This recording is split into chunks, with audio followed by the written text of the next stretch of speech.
Okay, hello everyone. Here I want to provide a tutorial on how to take a screen recording on Redmi 13c device. Okay, let's go to the tutorial.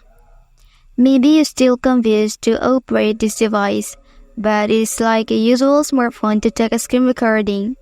First step, you can enter to the control center on this device.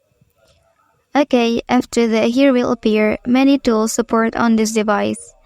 And then to take a screen recording, you can tap on this option. And then start by pressing this button. Okay, and then to stop it, you can click on the button like this. Okay, I'll see the result on the gallery.